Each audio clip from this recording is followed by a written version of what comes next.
میرے بھائیوں، صورتحال یہ ہے کہ اس وقت جو پانی کراچی کو دستیاب ہونا چاہیے اس پانی میں سے بھی آدھے سے زیادہ پانی ہمیں نہیں مل رہا، اور اس کا سبب یہ ہے کہ پمپنگ اسٹیشن خراب ہیں، پیسے ایلوکیٹ ہوتے ہیں اور وہ پیسے کرپشن کی نظر ہو جاتے ہیں، پمپنگ اسٹیشن درست نہیں ہوتے ہیں۔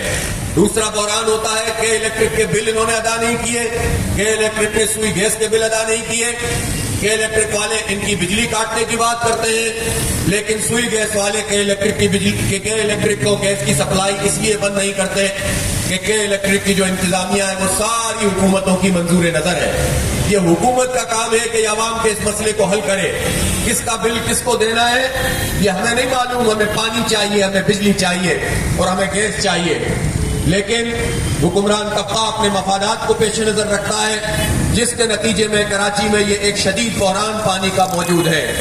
پھر جو تیسرا بڑا مسئلہ ہے وہ ڈسٹریبیوشن کا ہے۔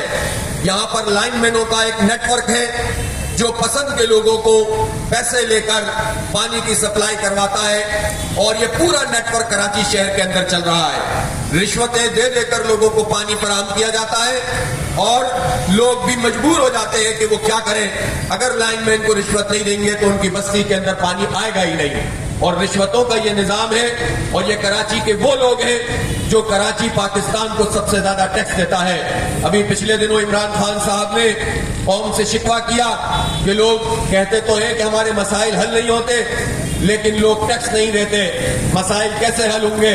میں عمران خان صاحب سے کہتا ہوں کہ کوئی اور ہوں گے جو ٹیکس نہیں دیتے ہوں گے، کراچی کے لوگ ٹیکس دیتے ہیں، اس لیے کہ کراچی نے تو پچھلے سال بھی پاکستان کے انکم ٹیکس کا 41% کراچی نے ادا کیا ہے، جو 2600-2700 ارب روپے کے برابر ہے۔ اس لیے کراچی سے ایک آپ ٹیکس تو لیتے ہیں لیکن عمران خان صاحب آپ کراچی کو کیا دیتے ہیں؟ اور اسی طرح یہ بقیہ حکومتیں کراچی کو کیا دیتی ہیں؟ کراچی کے 3 کروڑ سے زائد لوگ اس وقت بنیادی سہولتوں سے محروم ہیں۔ ٹرانسپورٹ کی آپ دیکھیں، یہاں سے جو ٹرانسپورٹ گزر رہی ہے اس وقت، اور وہاں سے جو لوگ مین اس وقت شہر سے آ رہے ہیں، کہیں کوئی پبلک ٹرانسپورٹ نظر آتی ہے آپ کو؟ کوئی سب ویز کا نظام ہے؟ کوئی سرکولر ریلوے موجود ہے؟ کوئی گورنمنٹ سیکٹر کے اندر ایک بس بھی چلتی ہے؟ اس کا مطلب یہ ہے کہ 3 کروڑ سے زائد آبادی کے شہر میں کوئی ٹرانسپورٹ کا نظام حکومت کی ذمہ داری میں شامل نہیں ہے۔